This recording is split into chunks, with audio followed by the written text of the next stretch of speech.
I have you now. They want to mess with my droid. They're going to pay for it. This is the way. You may fire when ready. Blow that piece of junk out of the sky! The way you're fighting, you wouldn't have lasted long. Hello there. The ability to speak does not make you intelligent.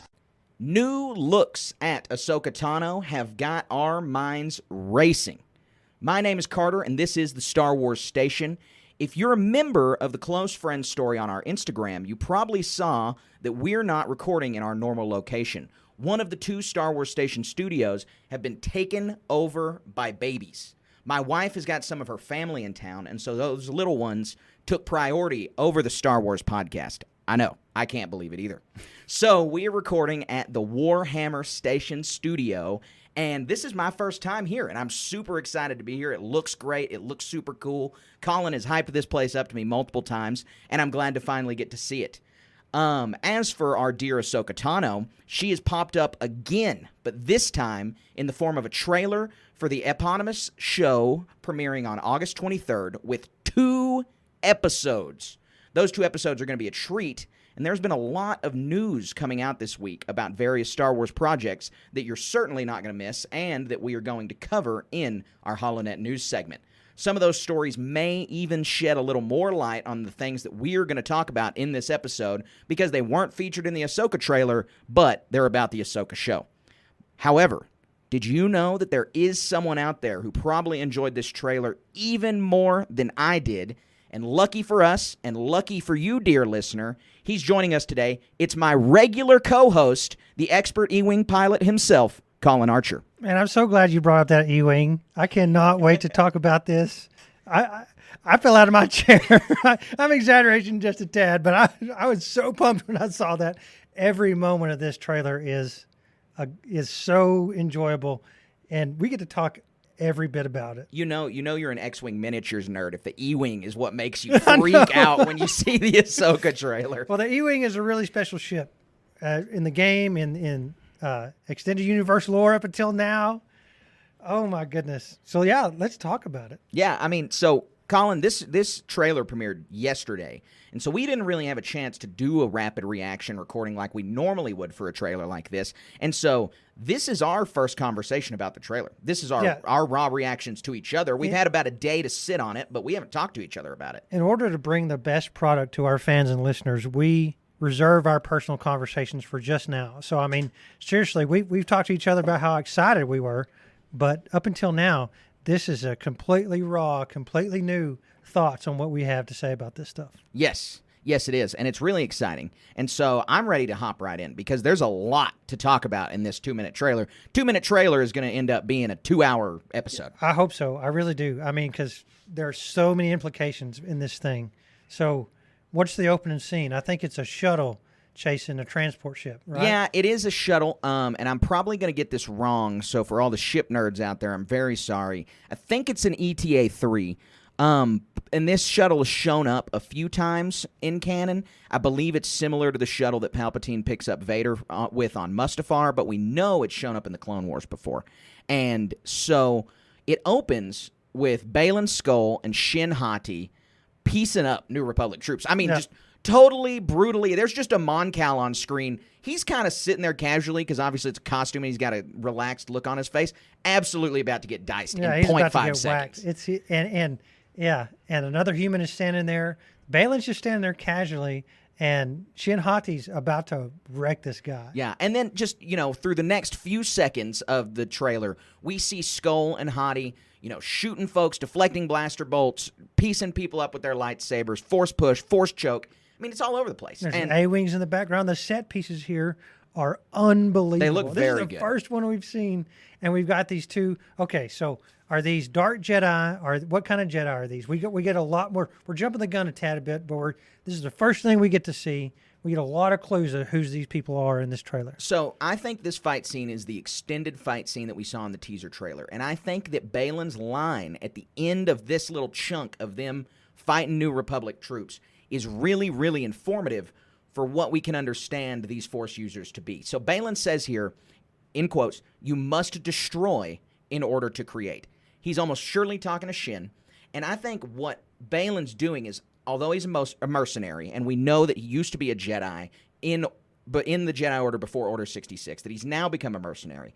I think that other than him being a mercenary, the thing that is driving his character, because someone who is a former Jedi Knight is not going to be driven solely by money. That's not a very interesting character.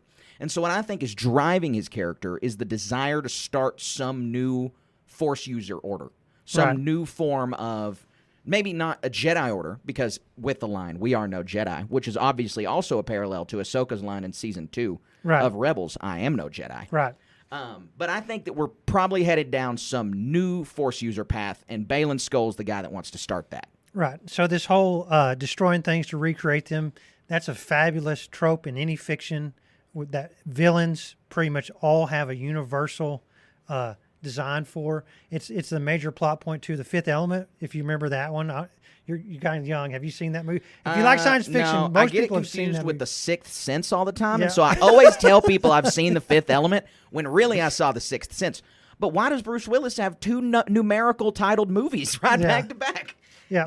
So that's the main motivation for the antagonists in that film is they want to destroy stuff, so stuff begins anew. And so I guess the first question is, it's too ambitious for two little Jedi to go destroy the Republic, right? And so, and then they cross paths with Ahsoka here, and probably pretty early on in the show. And so, what are they destroying? What are they building into? And I think you gave a good supposition of what that could be. Well, let me tell you, I think you're headed down the right track with where they're going, because you have, like you said, they can't do it on their own. So what I think the whole premise is that Baylan's seeking Thrawn because Thrawn has promised him that Baylan's new order is going to get to be the preeminent order in the new empire. That Shin has this Padawan braid. She's the first student in this order, but she's not the last. I think Baylan probably wants to have more apprentices. And if Thrawn has promised him that he might be the, Imperial Jedi, the Knights of the Empire, let's say, it's going to be super similar to the Star Wars Legacy Dark Horse comic book that took place in 130 ABY, was about Luke Skywalker's grandson of some great ancestry. We don't know how far back that guy was related to Luke, but it was about him. But in this timeline, in the Legends universe, at this time, in 130 ABY, the Galactic Empire, which is still the same one that Palpatine founded, it's just ruled by a different person and is very politically different. They're good guys now in 100 years. Well, they have their own Jedi Order. They have Jedi that only wield white-bladed lightsabers. They're called Imperial Knights, and they're not a light side order, but they're also not a dark side order. They're kind of a gray Jedi Order, as much as I hate that term. I would have to say that maybe they're the closest thing to that ever existing. And so you have this concept that I think really could fold nicely into that, and Thrawn's whole character crux is that he doesn't get the Force, right? He's smart, regular man who knows military strategy, but the Force is always what brings him down. Well, I think this would be Thrawn's answer to that, is his own Jedi Order, his own lackeys. Yeah. Hey, that's a great supposition. What enthralls me the most about all of this discussion is that orange lightsaber, and I'll even go so far as to say Shin Hati has white hair. Baylan Skoll has a white beard. Some sort of part of this order either forces the white hair or requires the white hair. You think? I mean, Sure. But all of this stuff, all this extended universe stuff, again, we're reading through all these old books. And the one I'm currently working through is all the old Sith books. And they're a lot of fun. But all that stuff. The Darth Bane trilogy or the old? Okay. Yeah, Gotcha. Darth Bane trilogy. And so, all that stuff is like, some of it is like loosely canon, but mostly not. So here we have this is a brand new thing. Orange lightsabers, white hair, destroying something to create something new. So, I mean, they're not ruled by good, but they're not controlled by evil. I mean, maybe it's a red lightsaber blade, just a Sith thing. Sure, exactly. But the Inquisitors have it. This discovery is what I'm most excited for. Well, what I'm thinking is, in current canon, you have to corrupt existing crystal to make it red. But that's not the case with orange. And we've seen orange lightsabers in the Jedi Survivor game and the Jedi Fallen Order game. and they're a little bit different color than these orange. Like, they're a different hue. And so I think there's going to have to be something to do with these kyber crystals and these orange lightsabers that are not corrupting a current kyber crystal, because that's how you get red, but they're not naturally orange. I think we're going to get some kind of explanation. Oh, they killed an Inquisitor and a Jedi, put both the kyber crystals in their lightsabers. Something like that. I'm not even saying that's a valid theory, but that's off the cuff. There's going to be a reason that they're wielding some orange lightsabers. Yeah, and we get to figure all this stuff out. So fun. So right after that, right after we get the Shin Hati Balin Skull, couple minutes of just destruction. Right. I want to mention that we get a beautiful score with the violin and the way this trailer is paced with the violin sound, that this makes me really, really excited for the Ahsoka soundtrack. And I actually don't know who's doing the Ahsoka soundtrack or the Ahsoka score, and I don't know if that's been out there. I'm going to look for it while we're recording this, but I don't know if that's been determined yet. And so I really think that the soundtrack's going to be pretty great. Oh my gosh, everything. They seemingly spared no expense on all of this stuff. All the scenes just in this trailer, and we get a whole season or two show of what this is going to be with our favorite characters, and we get to see so many of them in this trailer. So what are these next scenes? It's Ahsoka. Where's she at here? So it's really important, that one scene. I think that's a very important thing that we're supposed to stop and look at, is that picture of what appears to be basically a real-life alien. I say real-life alien, but like an X-Files alien, like a gray with the big black eyes, with their hand up, exactly like the Mortis gods on the mural from Rebels. And so you have the Mortis gods all with their hands in different positions. You have the son with his fist clenched to the right. You have the sister with two fingers across her chest. And we all know that Ahsoka now embodies the light side and embodies the sister. And then you have the father holding his hand up straight, just like this figure. But this figure does not look like a person, does not look like a Mortis god. And this figure is carved out of stone and is holding their hand identical to the father. This leads me to believe that this person may be the mother, which we've had a few different the mothers introduced over time. In the Expanded Universe Legends canon, there is a creature woman who lived with the Mortis gods for a time. She went mad, became evil. Her name was Abeloth. She was referred to as the mother. This doesn't look like her, but this looks more similar in a direction that you would go than the second mother, who is a canonized the mother, which she is a character from the High Republic books, from Phase 2, and she leads a cult that is anti-Force user. But she's not a Force user, and she has nothing to do with the Mortis gods. And so we're going to see what this means, but I'm going to go out on a limb already and say that this has, one, something to do with the Mortis gods, two, almost certainly the mother. Yeah, hey, that's great. I can't add anything to that. I mean, continuation from Clone Wars all the way back, right? Right. And not really much in Rebels as far as these specific characters, but there was you had the Force animals, and what's the name of the one who towards the end of it?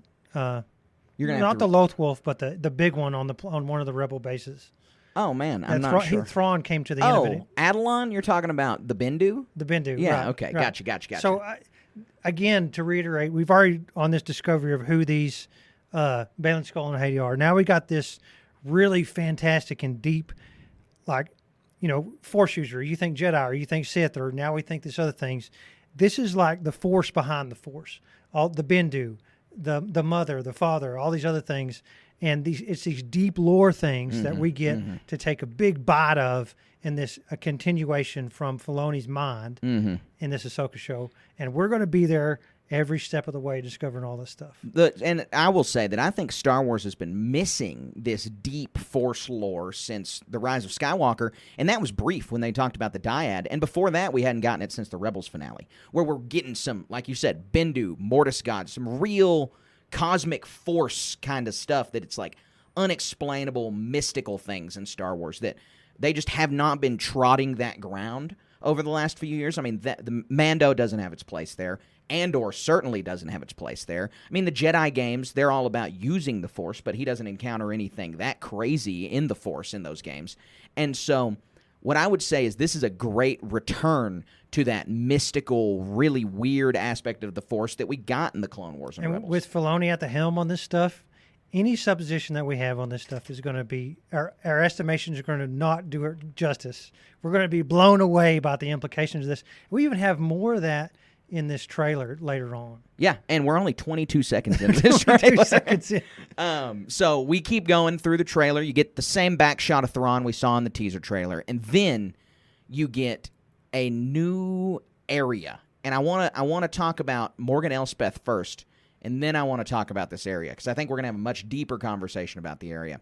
But in this scene, Shin Hati and Baylan Skoll are meeting Morgan Elspeth, who you'll remember is from Chapter 13 of The Mandalorian. Ahsoka fought her. And my question is about this, with her being in this scene, is that Ahsoka beat her. Most assuredly, she was arrested or taken prisoner. Ahsoka didn't just leave her to continue to be terrible to those people. And so, why is New Republic prison transfer slacking this bad? How did Morgan Elspeth get out of jail? Yeah, they don't have Jedi around to keep all this stuff in line. Yeah, you're right. That's what it is. Because they already lost Gideon too. Yeah. So that's what they did on the ship at the start, was rescue her, right? Yeah, hey, that's a good theory. I mean, that's a really good theory. It's kind of obvious now that you think about it. You're right. Actually, yeah, now that we're talking about it. But you do have to say, in this scene, Baylan Skoll and Shin Hati are walking off of a ship, and Elspeth's already there. They may have been liberated and done a split. But I honestly do think you're right. Because Star Wars always opens up, right, with the bad guys being real bad, showing off their badness. And so them on a prison break and just right at the beginning would make a lot of sense. And the way that Star Wars puts in their trailers, just basically the first 2 episodes of the show is the whole trailer, that would have to line up, essentially. Exactly. So what is this place? It's not the world between worlds. It's some sort of temple, the character, she's got her hand over what looks like a galactic map where they're seeking something out, and it spreads out across, it's kind of like divining coordinates of some place where they should go. It could be force activated or some other ancient technology, I guess it could be, huh? I've got lots of thoughts, as always, on what this thing is, because it looks like so many things. Oh, we can see in this shot there are 2 ships here. So there's so many things that this could be. And so when you see it coming from the top, it first reminds me of Force Hinge, which is where Grogu communed with Luke on Tython in The Mandalorian. And so when you look at it like that, and it looks similar, the architecture looks similar. It's got the jutting rocks. When you look at it like that, the map being in the middle and kind of being able to divine a path makes a whole lot of sense. That Force Hinge is for communing across the galaxy. This one is for transporting across the galaxy. Now, that's not to say that's my definitive guess, because I got 2 more different theories. And then I got a second layer of theory we got to talk about. And none of these are wrong, and this is what makes our discussion so fun. So hopefully I don't steal your thunder here.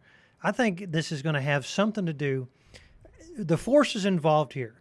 I bet Shin and Baylan have to be here for some reason, because what's this character's name? I need to write this down. Morgan Elspeth.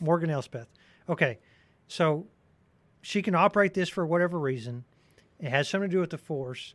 And we can't leave out that Shin asks, what do we do when we find Thrawn?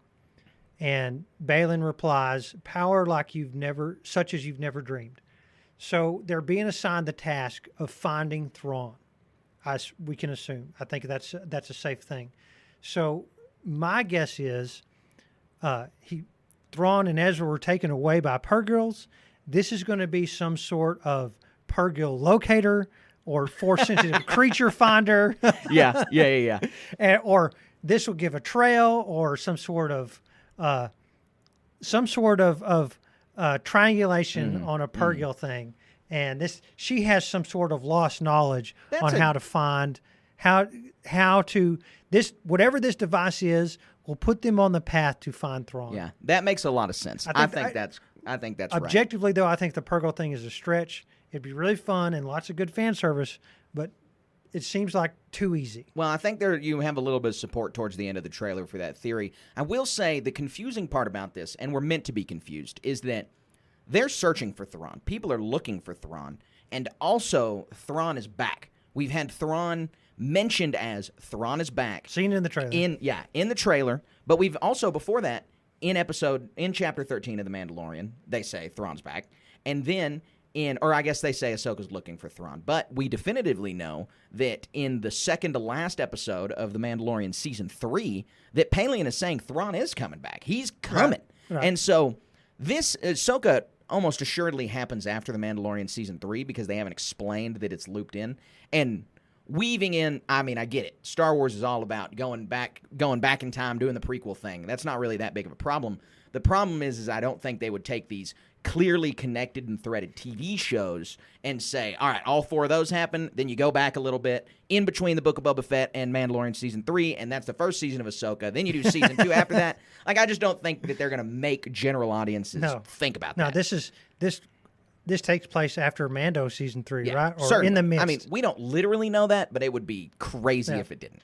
And remember, all of this stuff is going to culminate into a Mandoverse movie. Yeah, right. Yes, so kind of keep your mind thinking of how all this stuff is going to weave together somehow. Mm-hmm. And I don't know about you, but my supposition, I think my speculation is that Thrawn is going to be the primary antagonist for the Mandoverse movie. Yeah. Anyway, you had a couple other theories. What you want to elaborate on? So I want to talk about what this thing looks like, and then I want to talk about where are we.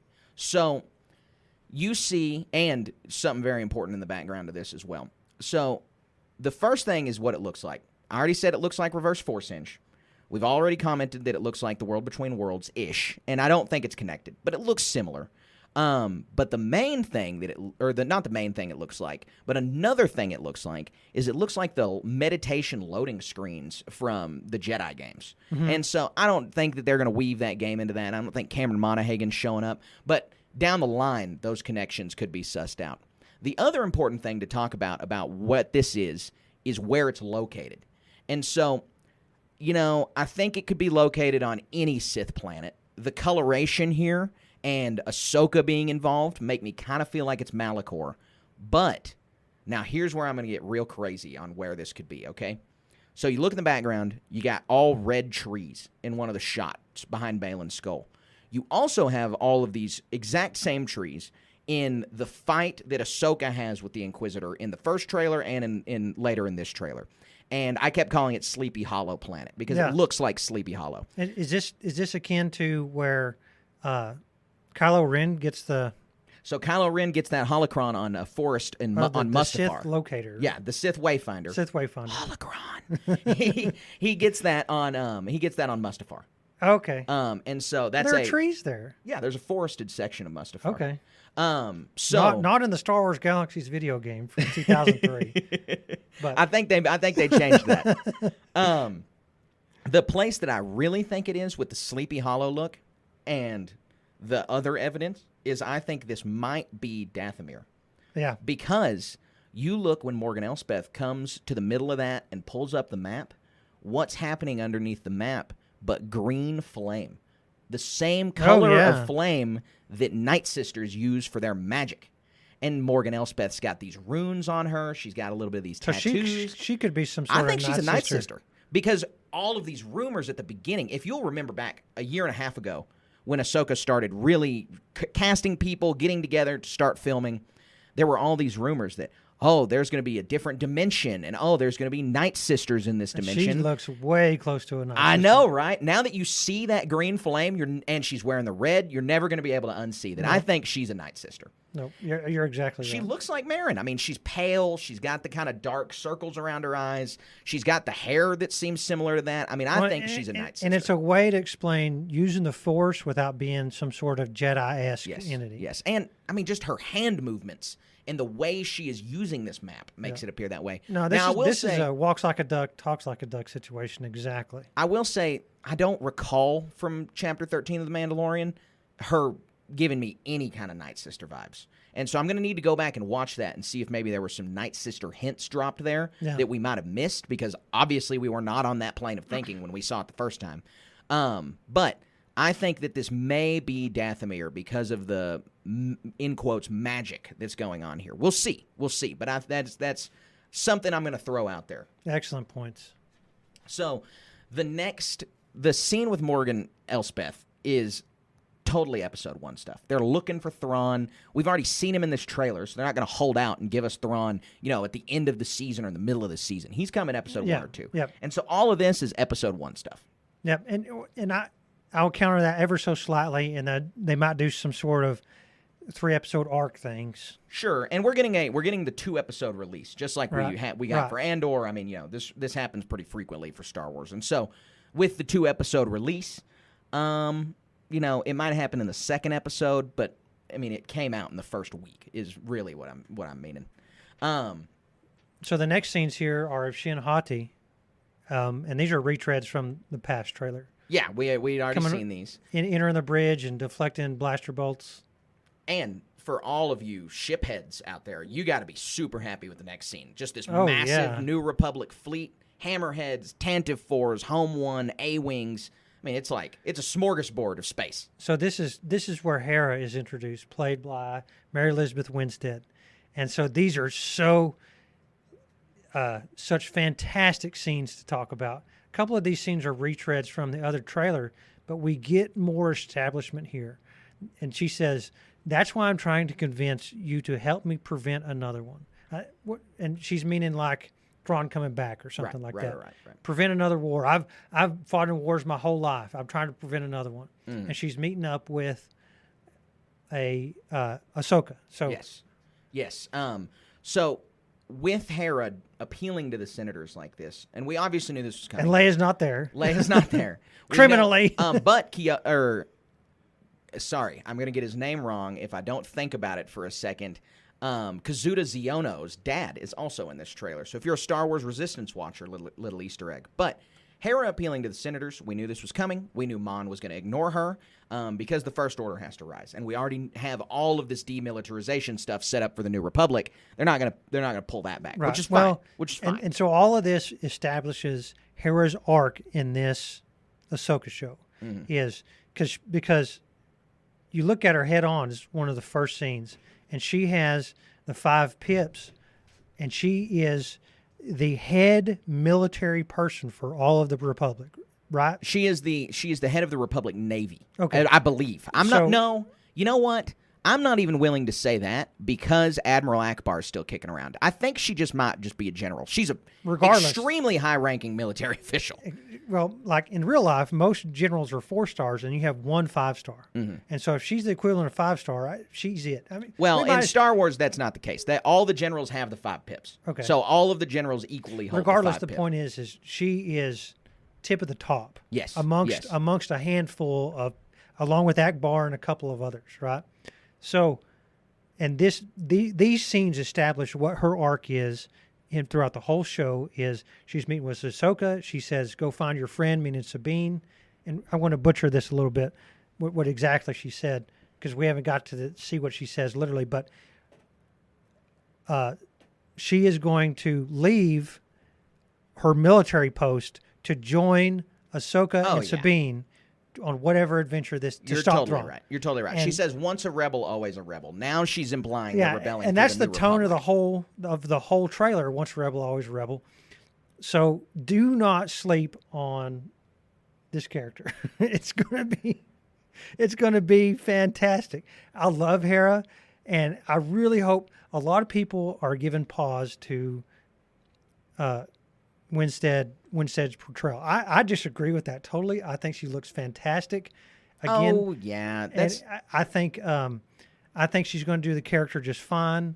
She doesn't look bad at all. But I challenge you to find some sort of media where Mary Elizabeth Winstead did a poor job. It doesn't exist. Everything she's been in is fantastic. This is going to be no different. And I'm very unfamiliar with her filmography. Like, what's she in? I know her and Ewan McGregor are married, and they met on the set of a movie they were in together. Yeah, but that's all I'm really aware of. It was a TV show called Okay. Fargo. It's an adaptation of the movie. Oh, it's an adaptation of the movie. Right. Okay. It's on FX or something. But most people will know her from Scott Pilgrim versus the World. Oh yeah, she is in that. Yeah. And so she did fantastic in that. Hera Syndulla is one of the best characters. Her relationship with Kanan Jarrus, and so that is some of the best of Star Wars. It's the best of characters out there, and I think the combination of this actress and these characters and what we've seen, what we've gleaned from this trailer is this team up again is going to be the best, some of the best of Star Wars that we're ever going to see. I agree. And this wouldn't be an Ahsoka trailer discussion if we didn't say that this is Rebels Season 5. I think you're obligated to call it Rebels Season 5 at this point, and that's not a bad thing. That's not a dig. Like you said, people were trying to dig on Hera's look. You're right. People were trying to do that. Ridiculous. I'm sorry if you're listening to this and you actually do think it looks bad. I completely disagree with you. It's the same people who complained about Ahsoka's Leku. It's the same people who complained about Thrawn when they got to see him at Celebration. It's like, this stuff does not look that bad. The only thing that I have said looks good, and then I went back and said, no, you're right, it looks bad, the Grand Inquisitor and the Fifth Brother from Kenobi. Every other Star Wars costume that's ever gotten derision for being not looking accurate to the animated portrayal, come on, guys. Cad Bane looked fine. Hera looks fine. It's all okay. It's all going to be fine. Well, and if it's bad, you can come slap me across the face. It's not going to be. I'm that confident in it's too good. It's too good. I absolutely agree. Trust me on this. So we know that Hera, like you said, she's basically going to rebel against the New Republic, and she's going to have to go find Ahsoka for help. And so then we get to see Ahsoka disembarking on a New Republic cruiser, probably because Hera called her. And this is giving us that Ahsoka has some kind of established relationship with the New Republic, because we see that coming to Lothal, she has a New Republic escort.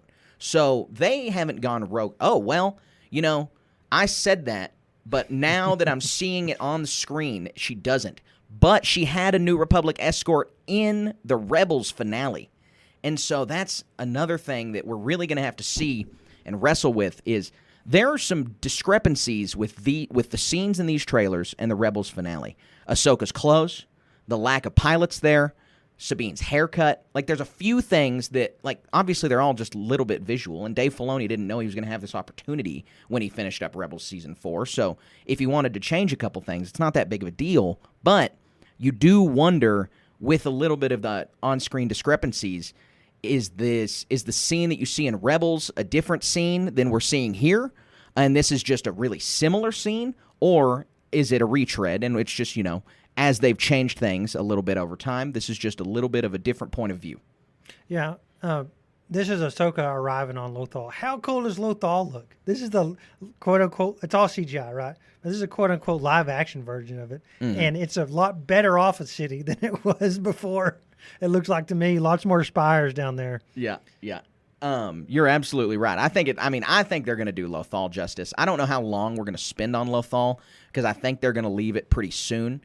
But I am happy to get Lothal in live action. I mean, it's one of my favorite Star Wars planets of all time. So it's a really big treat to get to see it in live action. Hera and Ahsoka are having a little bit of a conversation right here that I don't want to get into just a second, because something more exciting than that's happening, and there's an E-wing on screen. An E-wing, dude! I can't believe it. I was just when they stopped doing the E-wings and they didn't do the E-wings in the sequels, I was like, dang. No E-wings forever. What's the origin of the E-wing? It's a book, right? Yeah, I don't know exactly where it came from. I think it might be a comic book, but it's a Bantam era invention. I mean, it was from right after Heir to the Empire, but before the prequels, and it was used heavily. And it makes sense, right? I mean, it's a letter. It looks like the letter. Like, you got to find those ships that look like letters, because you can't have the Q-wing. There's no Q-wing. Well, there probably is, but there's not a good-looking Q-wing out there, and right. So you got to find letters that can look like ships, and this was an obvious choice. Yeah.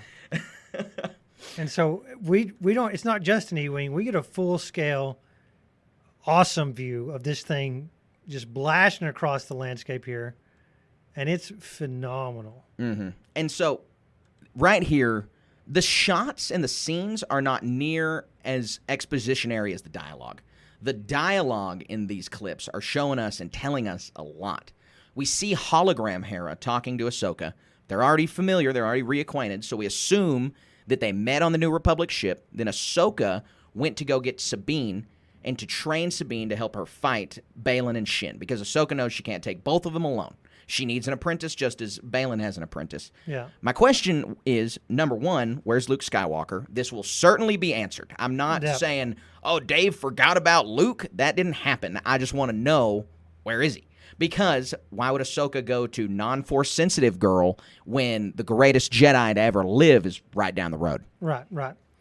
And look at the attention to detail on these scenes. She's got the Loth cat on her helmet. It's all disheveled and dirty. All these things. The patches on her jacket, her hair in the wind. Oh, my gosh. I know. It that looks just so says good. the quality of what we're fixing to get. I know. It's going to be great. Ahsoka gives the first of multiple Anakin name drops in this trailer when she's talking to Hera. Ahsoka talks about how she walked away from Anakin, how she walked away from Sabine, and I think that Anakin being name dropped twice in this trailer, and obviously along with the rumor that Hayden Christensen is going to appear in this, lends more credence not to flashbacks, but to we're getting Ghost Anakin Skywalker, and there's going to be some deep, important training moment for Ahsoka that this Ghost is going to do. Basically, my big prediction is that Ghost Anakin Skywalker is going to give Ahsoka the knighting ceremony she never got from the Jedi Order because she was exiled. That's quite the prediction. That is my prediction. Right. That is I really my hope prediction. You're right. Man, I really don't know what to think about the Anakin name drops. I'll say I want to circle back later when the second one is. Okay. So you can see when Ahsoka confronts Sabine and their dialogue right here that it sounds like they've already tried the Master and Apprentice thing and it didn't work out. And so this is where my guess comes in that the scene we see in Rebels, white-cloaked Ahsoka, short hair Sabine, was the first time Ahsoka and Sabine got together to go look for Ezra. Sabine became Ahsoka's apprentice. There was some kind of falling out because Sabine talks about how hard Ahsoka was on her. And then this is the second try because now there's a threat. They couldn't find Ezra. They tried and failed, couldn't find Thrawn. Now they're hearing whispers of Thrawn. Ahsoka knows she needs Sabine, and this is their reconciliation from that moment from Rebels, is my guess. Because if you have to explain the visual discrepancies, I feel like that's basically the only way you can do it. That's such a great guess. And I can't really wait. Again, exploring all this stuff, the past, what went on, this reconciliation, and how that, I mean, so Sabine, is she at all force sensitive? I mean, why would she take her on as an apprentice? Yeah, this was a big question mark from this trailer that I didn't expect to receive. I mean, this was shocking, and it was a shock from a trailer. Yeah, huge. That was never foreshadowed that Sabine was going to be Ahsoka's apprentice. So I don't think that Sabine's force sensitivity has been foreshadowed at all. I mean, I think we can guess Sabine is meant to rival Shin and Ahsoka is meant to rival Baylan. And maybe Ahsoka feels that the galaxy needs peacekeepers, but there aren't enough force sensitives, or she doesn't have the ability to find them. So she wants to make non-force sensitive peacekeepers like the Jedi, but I don't know. So, I mean, there's a lot to this, right? She's Mandalorian. And what is up? Why is she alone on Lothal? Is she like the keeper of Ezra or something, right? Keeper of his heritage. And so, and that's fine. I think that's great. But she's not out there looking for other Mandalorians. She's not out there trying to rebuild like all the rest of them are. Right. And so I think it's obvious to say that Ezra is what's keeping her there, right? Yeah. No, you're absolutely right. And so then we had this reuniting. We get to and she straight up master. So there's a master-apprentice relationship there. All this stuff is we get to, how awesome is it we get to discover these things? I mean, we have already talked about this for 40 minutes. Yep. Figuring and we're only halfway through the trailer. yeah, and probably not some of the best stuff is yet to come. Yeah. Well, I'd like to say also that when we're looking at this, you said, is Sabine maybe force sensitive? I just don't feel like that is up for debate. And so, I'm sorry to interrupt you, but she has this Mando thing background. I mean, does she need to be force sensitive? No, I would say no. And I agree with you. But this master-apprentice relationship is like a discipline thing. And this is what we need to conquer a threat. Thrawn, two other Jedi, weird Jedi running around, or not Jedi, Force users. And so, I mean, if it were a Padawan and Sabine lining up, I was picking teams, I'd pick Sabine, right? Sure. Because she's well, we saw her piece Ezra up, and he was a Padawan when she had the Darksaber. I mean, but she's, like I said, she's a Mandalorian, and she's a badass. Yep. Right? Yep. I mean, bad to the bone. She's cool, and all these other things. Can't say enough good stuff. and we get to see this live action version of it. That's so cool. That's so cool. Yeah, I mean, I totally agree. The reason I don't think that it's up for debate is two reasons. One, Trials of the Darksaber. I mean, that whole arc is about you don't need the Force to beat a Jedi. That whole arc is regular person Mandalorian. The reason their culture exists, the reason Sabine wields the Darksaber, all of her training is all about you don't need the Force to be able to beat a Jedi. And so I think that's a huge mark in favor of that. And then really what's going to nail it in the coffin, because I've seen online people saying, oh, maybe Sabine's going to be Force-sensitive, and they're going to come out of nowhere with that, and she's going to be another Force-sensitive Mandalorian in the vein of Tar Vizsla and Grogu. And I think that's not going to happen either, because in a later scene, Shin says, you have no power. And it might mean that she doesn't have any, power as in, in their engagement, but what I really think it means is that she doesn't have the Force. And that's just my guess, but I really hope they leave it where she doesn't have the Force and explain this, mentor-mentee relationship that her and Ahsoka have. Right. Is Ahsoka flying this E-Wing? I don't know. I'm not sure. Why do you think that might be the case? Because it's clearly Sabine on this Lothal highway, and it stops. This E-Wing is pursuing her, right? Right. And so it stops it shows the cool astromech pop up, and she stops to look at this, and then it's Ahsoka in the scenes immediately after. Yeah. No, I don't think that's a bad thought. So behind Hera, when she's addressing the Senate, the senators, she has two characters behind her. And I don't remember their names off the top of my head, but they both appear in the Lego set, and they're both New Republic officers. Right. They're going to be minor characters, but they have names. They're going to have dialogue. Right. And so maybe one of them is piloting that E-Wing, but we don't know. I don't have any idea, and it could be Ahsoka too. I'd like to say before we get to the end of this Sabine conversation, that E-Wing, there's something else super exciting about that. And among all of these massive reveals of Ahsoka training Sabine and everything else that's happening in this trailer, you probably missed it. But that Astro droid in the E-Wing, his dome, when he pops up, is styled identically off of the 1977 Kenner R2-D2 action figure that didn't look anything like R2. It looked like this guy. And he has a bigger eye, triangle-shaped side eyes, I guess. Yeah, exactly. And so I'm a proud owner of that figure. I'm super excited that I've got this droid right here. And the only thing I'll say is, we're in between the original trilogy and the sequels right here. Maybe this is a ball droid because we only see the dome, and the way the dome pops up, I'm kind of confident this is a ball droid. Yeah, and all of these things, in some ships like that, when we talked about several podcasts ago, disconnects the head, puts it on top because they couldn't fit otherwise. Yes, yeah. Then the what was that? The N1 Starfighter. N1. Yeah, they put it in the inside the visual encyclopedia for that. Right. So the other thing I'll say is that we have this scene with Ezra's hologram speaking. And he says, as a Jedi, sometimes you have to make tough decisions, blah, blah, blah. Well, Ezra seems to be addressing Sabine because who else could he be talking to? He is not going to be giving Jedi advice to Kanan or Ahsoka because he's a Padawan. And they were the only two Jedi he ever met. Other than, I guess he met Ben Kenobi in the desert, but he's also not giving him advice. And so I'm really trying to line up Sabine's training and these pseudo Jedi things and the ways that Ezra is basically referring to her as a Jedi. What's going on? Because I don't think she's Force sensitive. I mean, this trailer did exactly what it meant to, and it's getting us all these questions and no answers. So, and if between Ezra and Kanan, they would have been able to detect if she were Force sensitive or something like that. Right. Yeah. I mean, I agree. She was around Ahsoka. She was around Ezra and Kanan. She was a child in an Imperial Academy where they test for Force sensitivity. I mean, there's like a lot of reasons that it's going to be very difficult to say Sabine is Force sensitive. Right. And so, again, I don't think that's the case, but we'll see. We'll see. Go ahead. Yeah. So, I mean, this is foreshadowing, obviously. In this trailer, it starts off talking about we have to go get Sabine.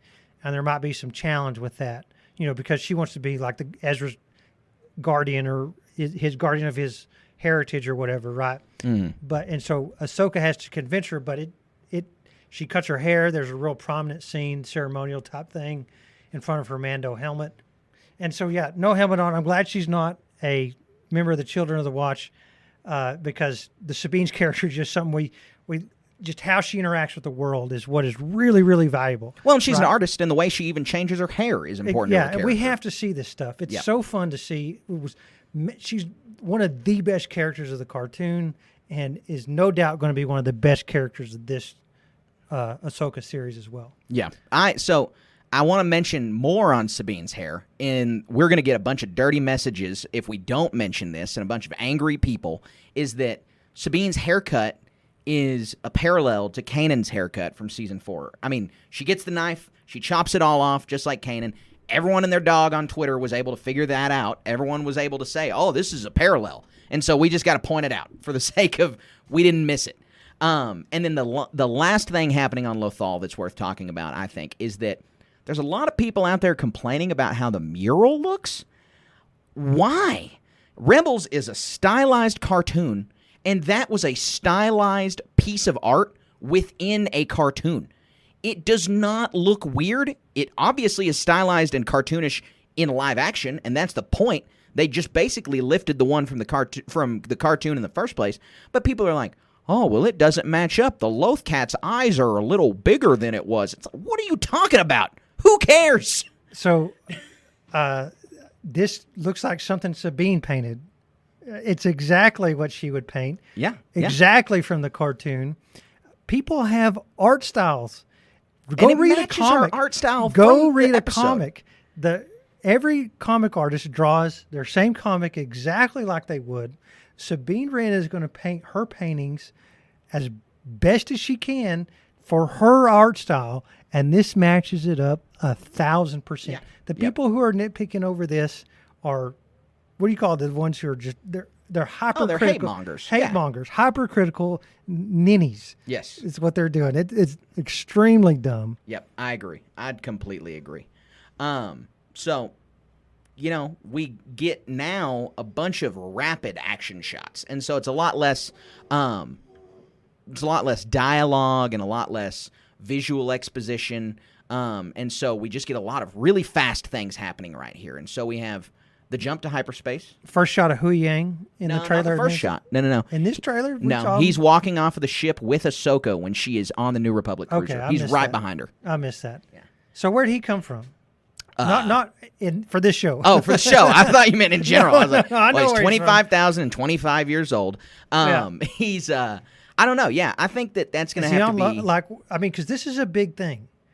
Last time we saw him, was in the cartoon. The Clone Wars, it was before Order 66, and he was on his ship where the younglings design their lightsabers. I say he's been palling around with Ahsoka this whole time. She rescued him. The whole time? Yeah. So, but what would have happened? So we never saw him in Rebels. She just had him turned off, or what?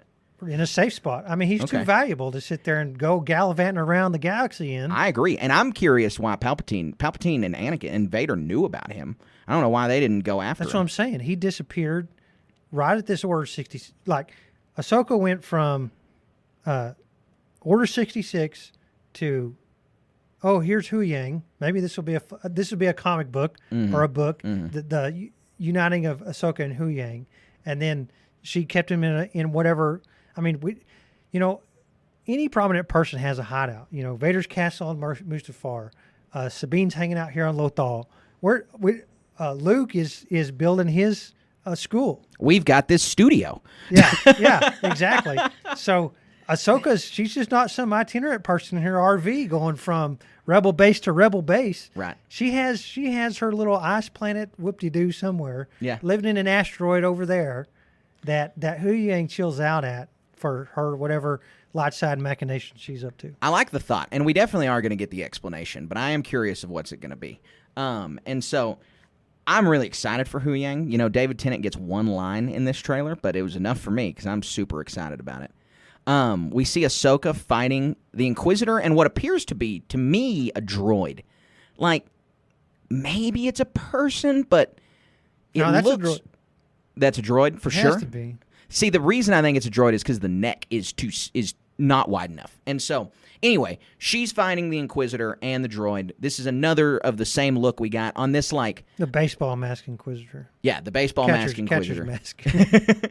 And this is on either a ship assembly planet like Corellia or a shipyard disassembly planet. I mean, there's in some kind of, ship assembly, disassembly place. We're getting some good choreography, and we're getting to show really how powerful Ahsoka is. But the big question is, why is an Inquisitor kicking around? The New Republic's been around for a few years now. And so what was this guy doing? Where's his hideout? And so he is a bona fide Inquisitor. He has the curved lightsaber hilt. And that's the signature thing that all these Inquisitor people have. The circular lightsaber. Circular. Yeah, exactly right. And they don't, this one doesn't fly around, but. Not yet. Not yet. God, man, so many people complained about that when Rebels came out that if Dave had any kind of sense of humor, he's going to have a live-action Inquisitor fly down with his helicopter lightsaber. Yeah. Dave has any sense of humor, he's going to do that. This guy reminds me of Snake Eyes from G.I. Joe. I don't know anything about G.I. Joe. I don't know anything about. I know that my cousin was very upset about the twist at the end of the new Transformers movie, and that might be saying too much if they haven't seen it, but I've never seen anything about it, G.I. Joe. Yeah. So he wears a similar mask than this. That's the only parallel. But yeah, exactly. What is an Inquisitor doing popping around here? So I think there's two explanations, and it's easy to overthink. Simplest explanation is Occam's razor, right? And simplest explanation is the most likely. I think this dude's just some doofus. It's going to be like an opening action scene for Ahsoka to kick his butt, and that'll be that. Because she has a history of that. These really awesome Inquisitors just being laid down. Well, I do. So I'll disagree with you there because it's clear he's on two different planets. So he's on this planet, and then he's on Sleepy Hollow planet. Yeah. And so this is, I think, the Corellia or the shipyard dismanufacture. I can't keep saying Corellia because I have no basis for that. Right. So whatever planet this is, where it's the shipyard disassembly, I think is their second fight. Because Sleepy Hollow planet just seems to be an early thing. And so the fight on Sleepy Hollow planet is where it is first. We get another shot of the mural. Then we get a shot of Sabine doing some gunnery action. But the ships in this scene and the subsequent scene, they got some pretty menacing orange lights on them, and they're being pursued, or Ahsoka's ship is being pursued by them. Positive that those are twin fighters designed for Baylan and Shin. I just think you see Shin in a cockpit at one point by herself. I think these are their version of the Jedi Starfighter. Yeah, a cool Starfighter pilot fight going back and forth with all of our main characters and antagonists getting after it. Well, and the important thing will be that at some point you're going to get to see Hera Syndulla show off her piloting skills. Yes, that'll be awesome. That's so what's cool. going to happen. I mean, look, Ahsoka and Sabine are great pilots in their own right, but you're not going to see nothing until you watch Hera, and they didn't put any of that in here except for her in the shuttle with Chopper because they want to save that big moment. That's going to be a big moment for Hera, is getting to pilot the Ghost in a big firefight. Yeah, that's going to be so cool. So this next scene right after this Starfighter pilot is a really big deal. What is this monster popping up out of the clouds? Is that a Purgo? It's got to be a Purgo, right? I mean, Yeah. I think so. I don't know. Also, if you notice in this scene, Ahsoka's wearing New Republic gear. She's wearing a New Republic flight suit. Yeah. And I think that's an important little bump. Well, it's the same colors, but it doesn't look identical, and it's got some symbol on its shoulder that you can't make out, but is definitely there. Yep. And I Hera's wonder what not that is. piloting yet. So. No, she's not.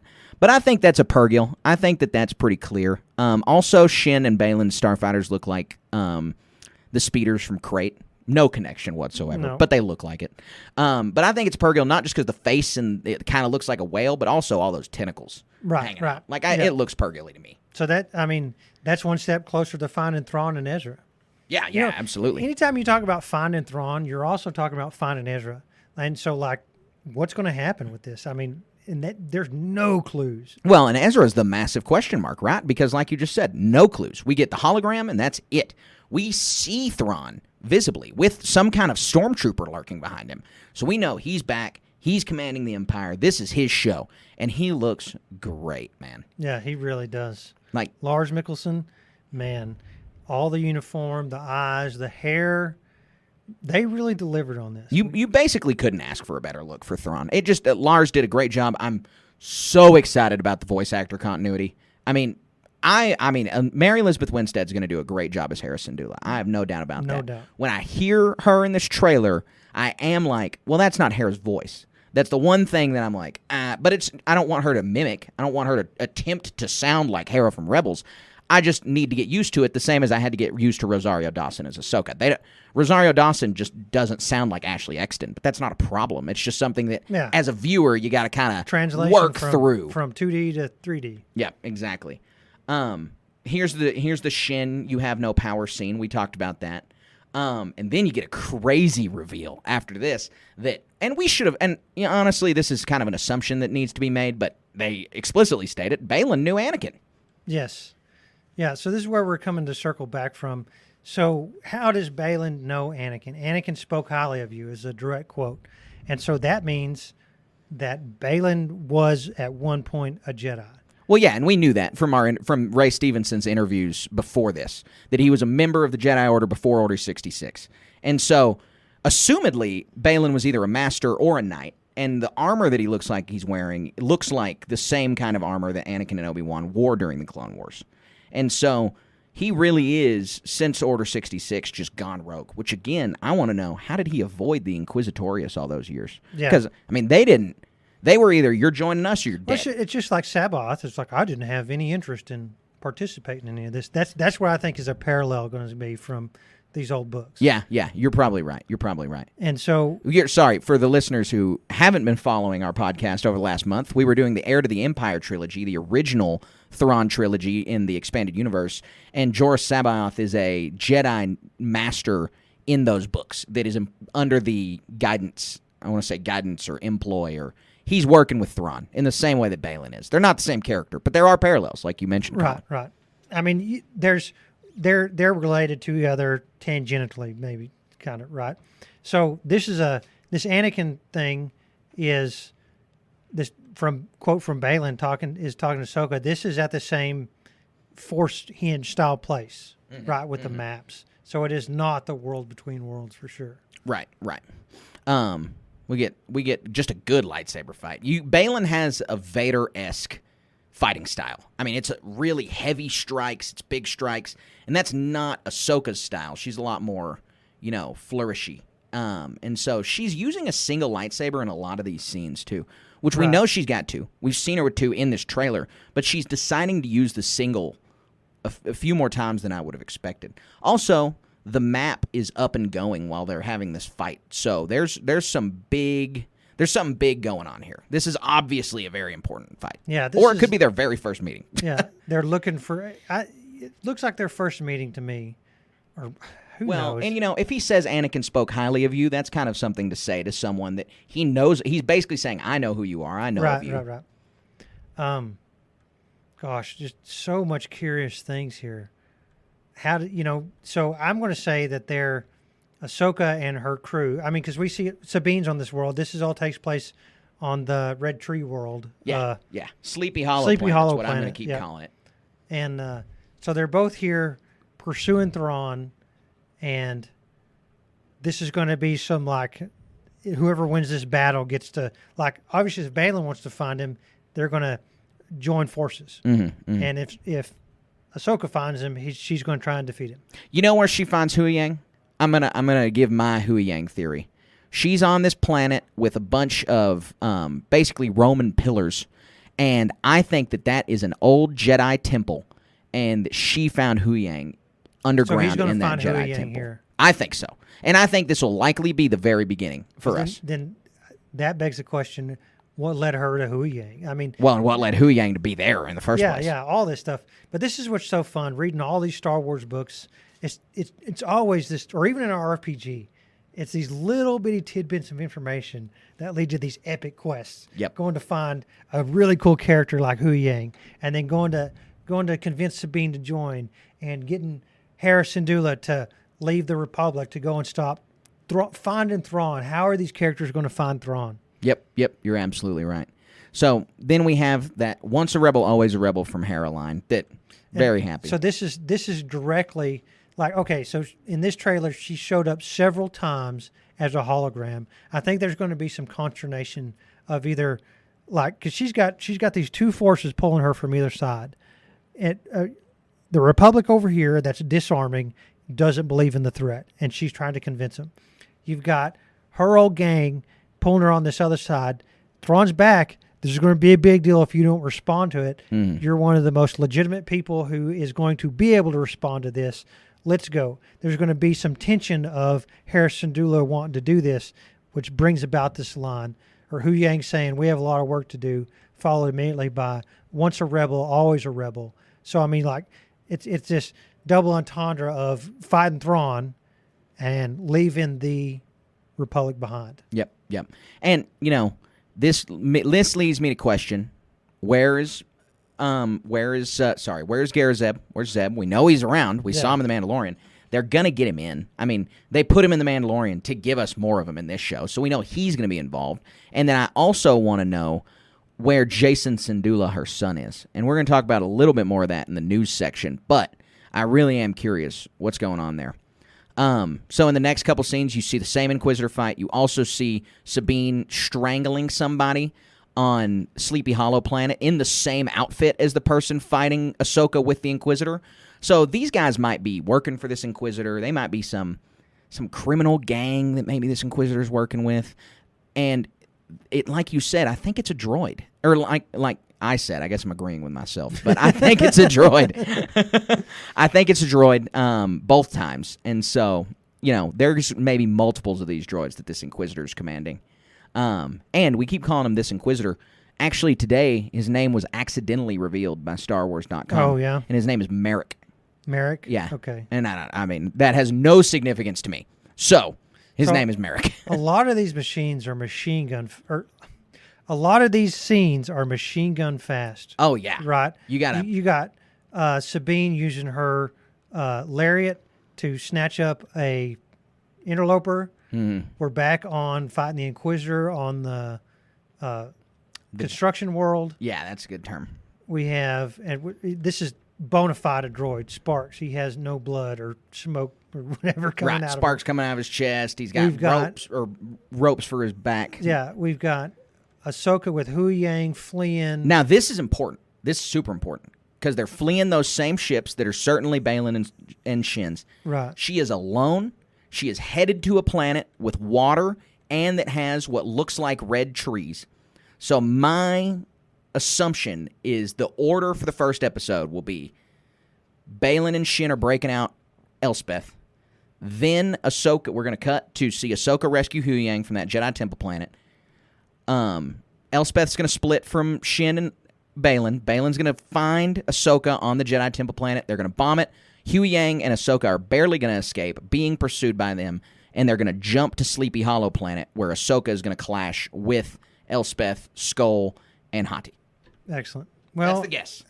And the other thing, Sabine is mixed in there somehow. I guess that's a problem because Sabine is there, but she's not in this ship. She's not in this shot. No, she's not. And they're headed... Well, this could be some trailer trickery. Okay, you know what? Sabine's in the back, man in the rear gun. You're right. Earlier. She was. Yes. Yeah. Okay, so they've already gotten Sabine. So that tosses my idea away a little bit. But they're clearly headed to Sleepy Hollow planet, right? Exactly, right. Being pursued or engaged by Hati and Baylan Skull. Correct. This next little machine gun fast scene is Hera Syndulla firing a blaster pistol at something she's on. Looks like a Capital-style ship or something. Lots of gantries in the back, walkways, whatever.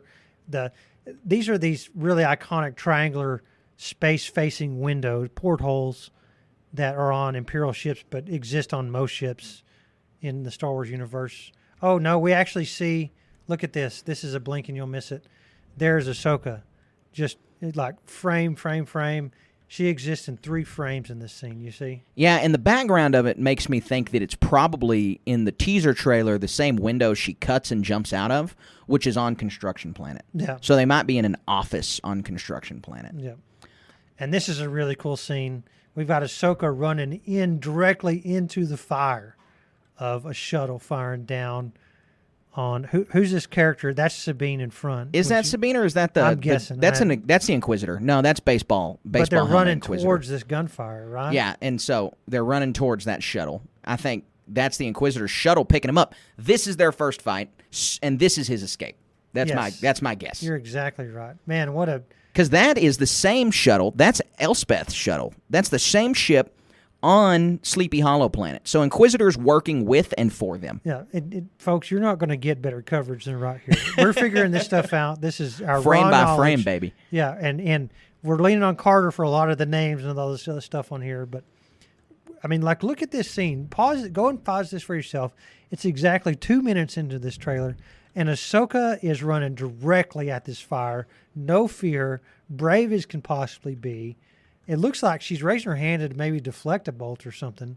But what a cool scene. Engulfed in smoke and sparks. Mm-hmm. Yep. It's super cool. And then here is the second meeting of this Inquisitor with the spinning lightsaber. Mm-hmm. Mm-hmm. So maybe he will fly away. I hope so. I think, well, how else is he going to get on that shuttle? Exactly. I think he's going to helicopter up. And so many people who never saw Rebels are going to be so upset. But that's okay because Dave Filoni has a sense of humor. And so Ahsoka, no fear, facing this Inquisitor for the second time. I cannot wait to find out why he's here. Yeah, I am really excited about that too. I am just so excited. Another for the show. single. She only has one lightsaber here. Yeah, it is. It's odd that she keeps doing that. And she's in the samurai stance, as they said a year ago that this was going to be a samurai-esque adventure. I finally figured out who this is scored by. It's scored by Kevin Kiner, who scored the Clone Wars and Rebels. And Excellent. Bad Batch, and Tales of the Jedi. So, super, super familiar with Dave Filoni. Yep. That's the final scene. That is, and we're done. That's the trailer. And it was a really, really good trailer. I mean, I'm super excited about it because it gave us a lot of information, but it gave us way more questions. So, gosh, we should have been keeping a tally of how many questions. Where did the Inquisitor come from? Why are they? We know why they're looking for Thrawn. I think we kind of answered that, and sure. It's kind of obvious, too. But, like, who finds Thrawn first? Why is Ahsoka training Sabine? Yeah, do they find Ezra? Like, is there going to be any mention of Ezra? Where's Luke Skywalker? Right. I'll say that. Where'd Huyang come from? I'll say that the measure of a good trailer for me is if it leaves me asking questions, but not confused questions. Not like, what? But more like, oh. And so the Sabine twist was such a shocking twist for me in a 2-minute trailer that that alone hyped me up enough for the show. I mean, giving me that to chew on for the next month and a half, or I guess next month. Yeah. Whoa! Yeah. So the next month, that was worth just seeing for the sake of seeing. Yeah, it's all that for me. If I had to rank one, and it's going to be kind of silly, is the E-wing. I want to know what's up with that. Yeah. That'll be because that's going to be such a short mystery that some guy's going to pop out of the cockpit. You're like, oh, that was it. Oh, you know who it is? This is my guess now. I'm just keep popping out guesses. It's Zeb. Hopefully. Wouldn't that be cool? Well, he's in his blue New Republic flight fatigues when he's on a Delphi. Yeah. No reason to say Zeb's not an E-wing pilot. Yeah. Maybe they're a little roomier than X-Wings. No reason to say he's not in this whole show. Right, exactly. I mean, whatever shuttle Ahsoka's shuttle is they're tooling around on it. It's got compartments and this and that. Mm-hmm. It's as big as any other thing. He could just be hanging out in the back waiting to do. And again, we see Harrison Dula and Chopper in the Sheathipede earlier in this. Yes, and we got the Ghost crew. We know with Jason Sindula coming, and we are going to have the Ghost in this. Zeb could be in any of those places. Right. So I don't know, man. I don't know if there's much left to say about the trailer. It was great. I'm super excited. It hyped me up a ton. A ton. Is a ton? I think you're undervaluing that. Yeah. An immense amount. The Titanic amount here. Yeah. A Death Star's worth of weight of hype. A Death Star's worth of weight. You're right. That's how hyped I am, is how heavy the Death Star is. Super exciting. I can't wait. And as I've learned, only a little over a month left to go. And I can't wait. Our coverage is going to be a lot of fun. We're going to have to update our schedule a little bit because I didn't, for some reason, anticipate that they were going to do the 2 episodes on the same day. But I'm really, really excited to cover both of those. We're going to be there with bells on, watching those episodes as fast as we can. Rapid reactions. Waking up 5 in the morning, watching them, getting ready, talking about it all day, coming back to record. We're going to be covering it just like we did The Mandalorian, with a little bit of extra that we're not ready to tell you guys about yet. Yep. So, Colin, that wraps up our main meat of this episode, but there's a lot more episode to come because we are going to hop right now into our How the Force Works segment. That's not how the Force works. All right, Colin. So for our listeners, for our new listeners, this is a segment powered by our patrons where our Patreon subscribers are allowed to ask us a question and we answer it on the air. Today's question comes from our Patreon subscriber, Loaf, and he asked, And sorry, Loaf, you might have just heard the answer to this, but he asked, could we see or get an update on the World Between Worlds in the new Ahsoka series? So, this is a good question. I don't want to believe it's answered. Let me put it that way. I want to go back and rewatch some of the old trailers on this. They might be just scenes like we just talked about, but we're going to repeat this a lot. A lot of these scenes in these trailers are from the first 2 episodes. There's a lot going on, and there's a lot that we want to see. I think it'd be cool to see some sort of reconnection for Ahsoka to Ezra Bridger like it was in the past in this World Between Worlds. But on the other hand, that place is dangerous. This is basically the Star Wars wishing well. You can wish anything you want. Instead of going back to 1955, why don't they go to this time? Why don't they go to that time? It's the same with this. And so you have to use something like that really sparingly or it's going to break things. And it's very important to remember that the World Between Worlds is not some time travel device. In the linear timeline of Star Wars, Ahsoka always got pulled through the World Between Worlds and always ended up alive from the Malachor fight. There's not like another timeline where she did lose to Vader and get killed. Never happened. She always gets pulled out. And so the World Between Worlds is not exactly a time-changing device so much as it's a, dimensional portal. It's like if you're here, you can go anywhere in any time. But what happens here is always going to have happened. Oh, yeah. That's a good point. And so I'm of 2 minds on if we're going to get an update or not. So the part of me that says yes is the World Between Worlds is Dave's creation. It has so much to do with the Rebels. It has so much to do with Lothal. It looks so much like what we talked about earlier that it would be weird to me if it didn't at least get some kind of name drop. And, it collapsed on Lothal. The Jedi Temple on Lothal is gone, but that doesn't mean that's the only access point to the World Between Worlds. It's obviously an extra-dimensional plane. And so I would say that Dave probably wants to use the tools that he's created a few more times, and so I would think that that's the part of my brain that says yes. Now, the part of my brain that says no is that the World Between Worlds served its story purpose in Rebels, and they collapsed the Jedi Temple on Lothal for a reason, and that was that Dave knows that having the World Between Worlds around in every Star Wars story is difficult because it does cause a lot of variables and a lot of, well, why didn't they do this, or why didn't they go here, or why didn't they do that? And so it's not that the World Between Worlds is controversial. I love it. I think it's a cool concept. But it's that it's so easily misunderstood, and that a live-action show is going to have so many more thousands and millions of viewers than an animated show, that having the World Between Worlds there and having to explain it in a general audience's way is a pretty big ask. And so I think that ultimately my answer will be we are going to get a lip service mention of the World Between Worlds. Maybe a status update on it in lip service, but we're not going to get it on screen, and it's not going to be a part of this story. Or non-existent at all. No mention, no nothing. Yeah. That could very likely happen. So that is our How the Force Works segment. Loaf, we absolutely appreciate the question. All of our patrons, keep the questions coming, and if you want to be a part of this segment, all you got to do is head on over to patreon.com/Star Wars Station. For our next segment, we got a lot of really exciting stuff to talk about. Lots of Star Wars news, not just for Ahsoka, but for all kinds of stuff. So we're going to hop right into the HoloNet news. You made the HoloNet. Colin, our first story is in the Ahsoka vein. It's right alongside it, and that is we have a new Lego set leak announced. It's the new Ghost with the Sheathipede shuttle. Definitely got to pick this Lego setup. If you're a Lego collector, you're going to want this. It comes with 5 awesome minifigs, a rare Moncal fig, which doesn't come very often, and a Hera fig, which I think there's only 2 or 3 of, maybe just 1.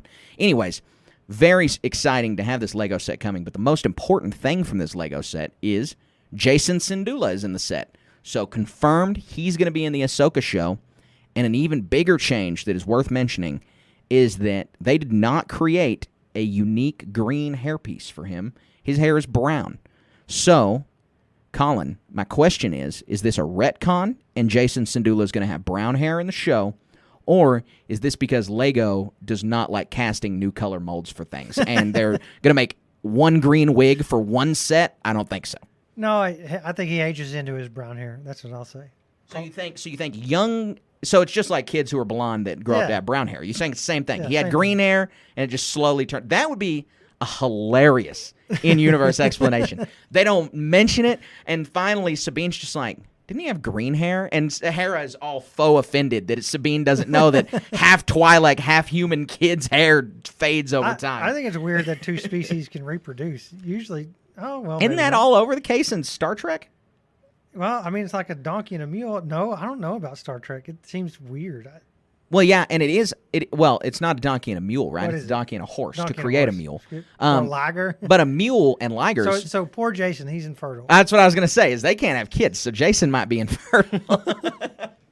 So maybe it's possible, but I don't know. It seems like there's whatever, Star Wars fantasy, right? And so Jason's also, it's worth noting, I think between 12 and 15 here. Yeah. And so he's going to be a character. Like, he's not a little kid. I mean, he's going to be involved in the story. He's probably going to be put in peril at some point. Just by the virtue of having a kid around usually means they're going to get put in peril. He should just show up in Skeleton Crew. Yeah, he should. And so, you can't talk about Jason Syndulla without him being potentially force sensitive. He's Kanan's kid. Oh, I totally think he's force sensitive. So, I mean, we don't have no evidence of that. Come on. He's Kanan's kid. Yeah. So, but maybe he's tooling around with Luke Skywalker. That'd be cool. Wouldn't he was one of the awesome? students at Luke's temple. That'd be neat. That'd be super That neat. sounds cool, but that means... Yeah, that means, well, a couple people escaped. Because Luke says they did a really good job in the sequels of Luke being like, most of my students didn't survive. What does most mean? Yeah. So that's all good. I'm super excited about that news story. One thing I want to say is these Star Wars Ghost Lego sets, there are not many of them at all. There's only one that was created before this, and it is worth a ton. And with this one coming out, it's fixing to be a lot more.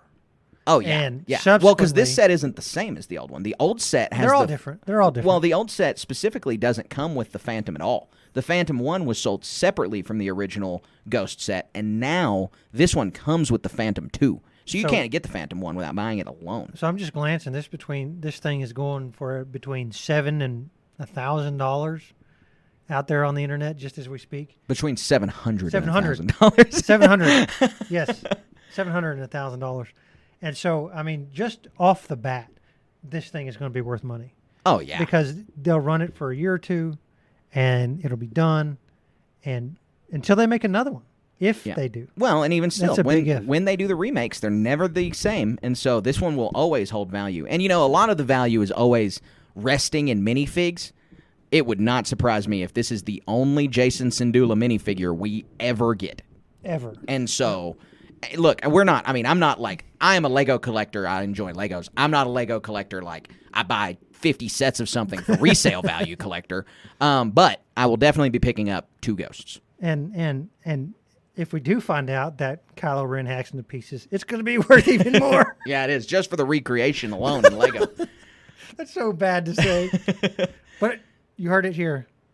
So the next story that we have is about Skeleton Crew. And, man, I just feel like we haven't been getting a lot of Skeleton Crew news.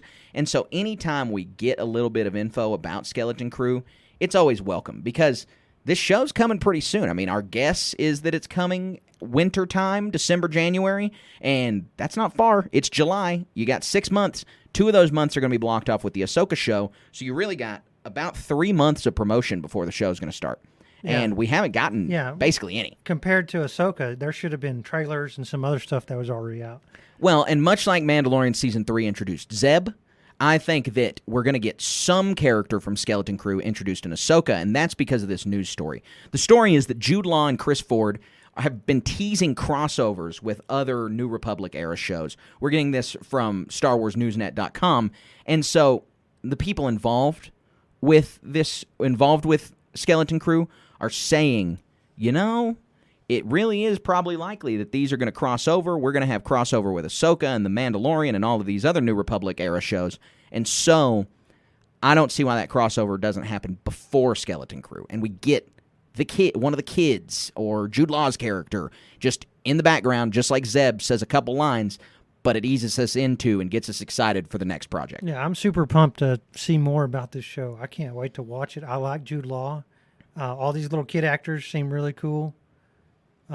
It's going to be a lot of fun. And who's the crossover character we're going to have already? It's a pirate. Yeah, Vane. Vane was in The Mandalorian, and he will be the antagonist of Is Skeleton Jaleel White Crew. in this one, or is he in the Acolyte? Jaleel White is in Skeleton Crew. Yeah. And we do not know in what capacity, but I think he said he played a pirate, if I remember correctly. Yeah. So he's probably one of Vane's lackeys. I think Vane will be the main, not the main threat, because he wasn't very intimidating in The Mandalorian Season 3, but he will be a threat. And they also revealed all the directors for the different episodes for Skeleton Crew. We got some old favorites like Bryce Dallas Howard and Lee Isaac Chung, but we've also got some new folks coming to the table like David Lowery and obviously John Watts. This was his project to begin with. Right. Yeah, this show's going to be great. It really is. I hope my kids, try to get them to watch the Young Jedi Adventures. It's not attracting them yet. Maybe this can get them into it somehow. Yeah, absolutely. So our next two news stories both have to do with video game news. And so our first story is about Star Wars Outlaws. The trailer premiered, a few weeks ago. You can go check out our reactions and some breakdowns over on our YouTube channel of that. But the news is that Outlaws and Hasbro Star Wars are both going to be having panels at San Diego Comic-Con. San Diego Comic-Con is in 10 days.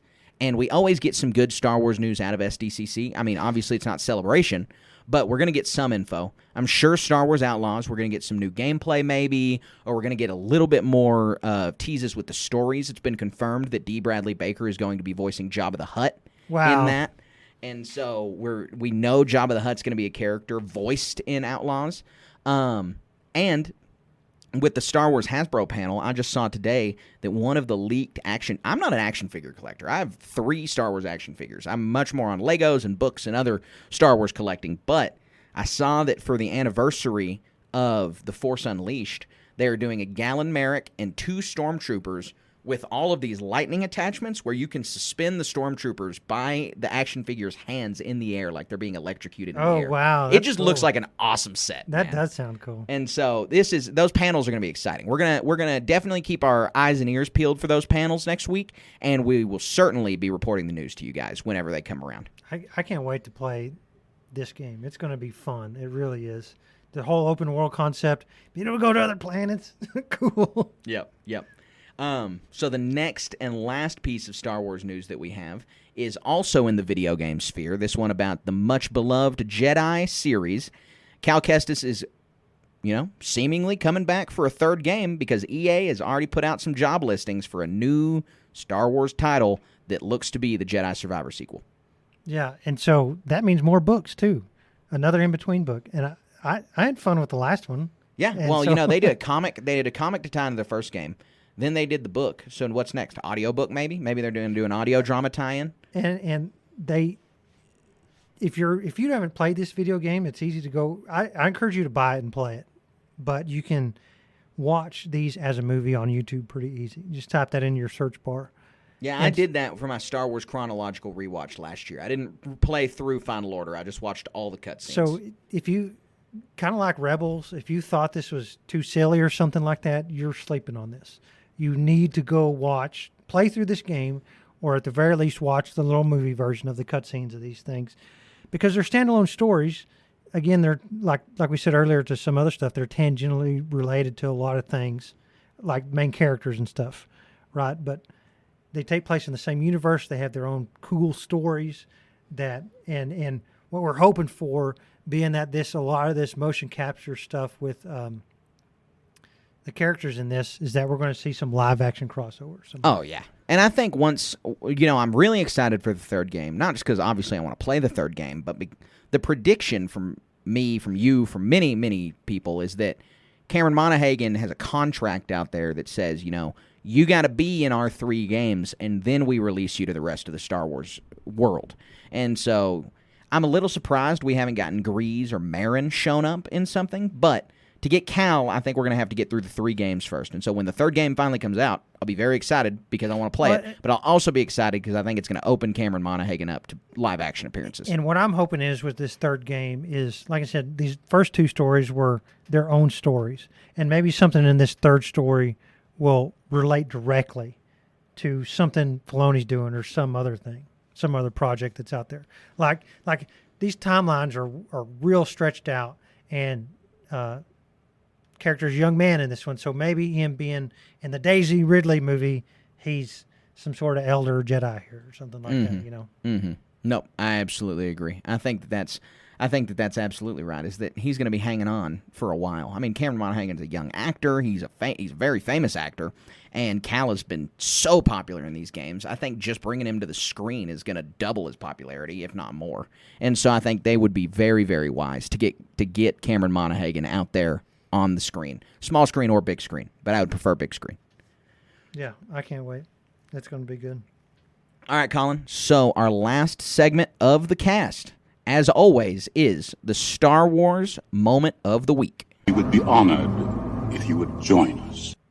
Everyone here at Star Wars Station would like to wish our listeners a happy Prime Day, because we're recording this on Prime Day, and my Star Wars Moment of the Week has directly to do with Prime Day.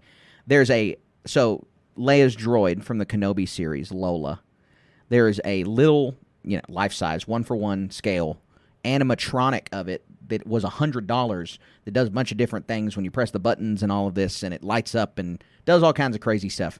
Well, it's on sale on Prime Day for $20. Oh, that's a heck And of a so deal. it was an automatic in the cart. I mean, we're buying a vacuum, and we're buying this, and we're buying that. And so it's very easy on Prime Day to just slip something by your wife because, you just put it right there, $20. Come on, you I can saved justify $80 it. on this. Exactly. And so I've got this little Lola I have to buy animatronic droid coming in. And it's not like I loved Lola or I loved Kenobi. It was really, I was just scrolling, and I'm, a consumer of things, and I was like, wow, a deal. Click. Yeah. No, hey, that's great. That Lola droid is cool. I liked it. Yeah, it is cool. It is cool. So that's my little simple Star Wars moment of the week. So mine is fun. My job, my day-to-day work takes me to a bunch of different places. And Carter, you would be surprised at how many people wear Star Wars shirts. Well, maybe you wouldn't. Obviously, you're not. No, you're not. Okay, let me take that back. You're not surprised because we notice these things. The general person out there would be surprised at how many people wear Star Wars shirts.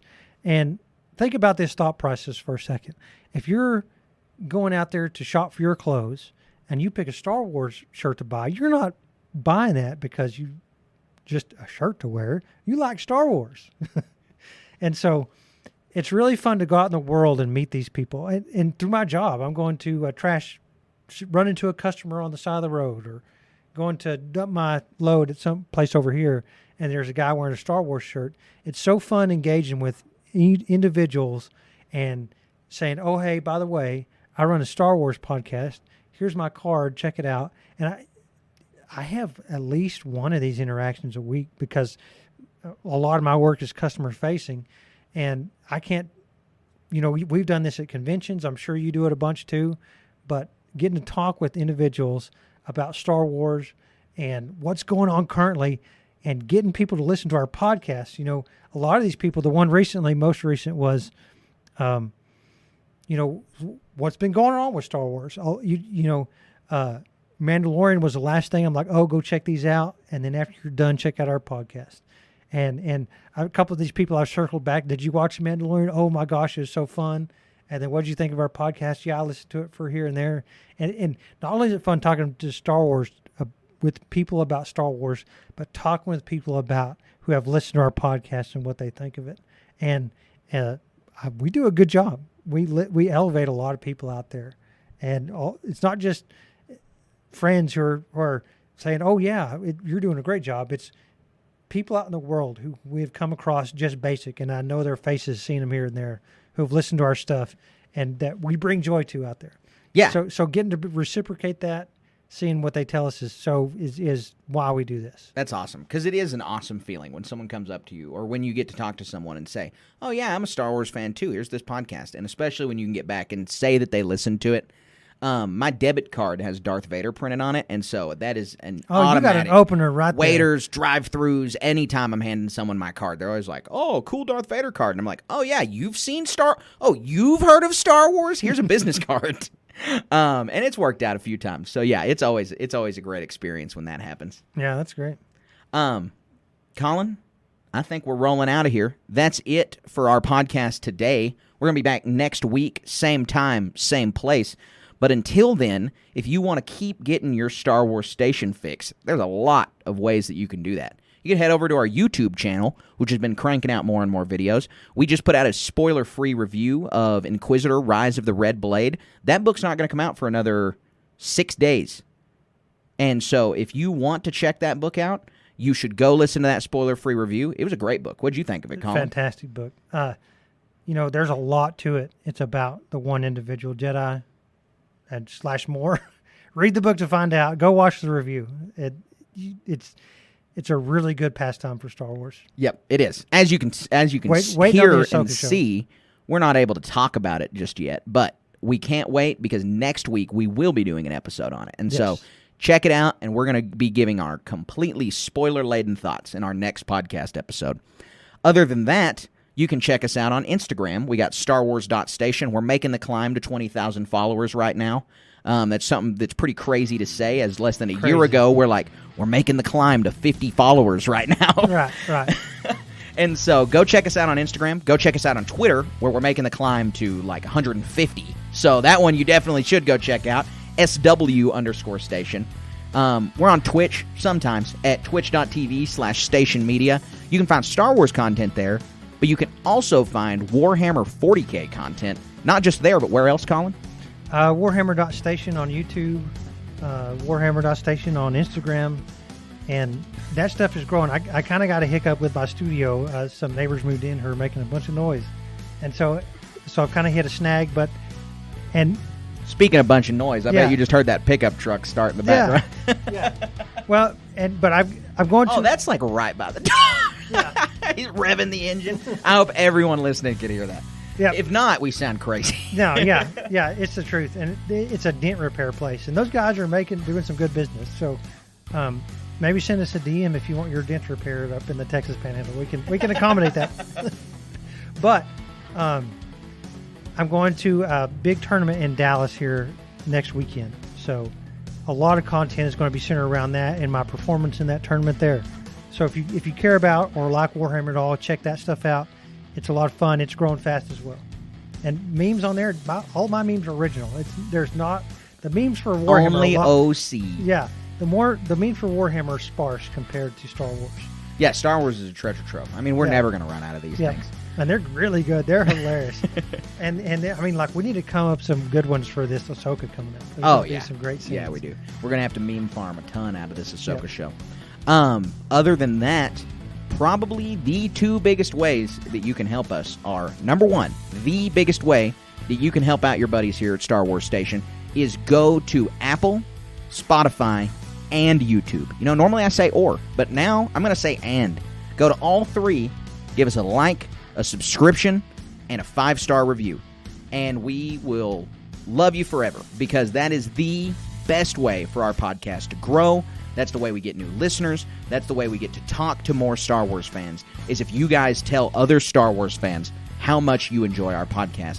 And then the other way. Yeah, if you feel like more than just a subscribe or a like, toss $1 over on Patreon. Yes, Get exactly. a sticker or ask us a question. Elevate all the way up. We got a lot going out there. I mean, we got a ton on Patreon. We got an RPG that you can listen to for only $2 a month, and you get the whole backlog. We got a backlog of other podcast episodes only available on Patreon. We've got stickers, T-shirts, opportunities to meet us, opportunities to game with us, opportunities to do all kinds of stuff. There's opportunities to be on the show. And so, if you're a fan of this show, you really, really got to go check out patreon.com/Star Wars Station and find the tier that fits best for you. Yeah, lots of good stuff on that.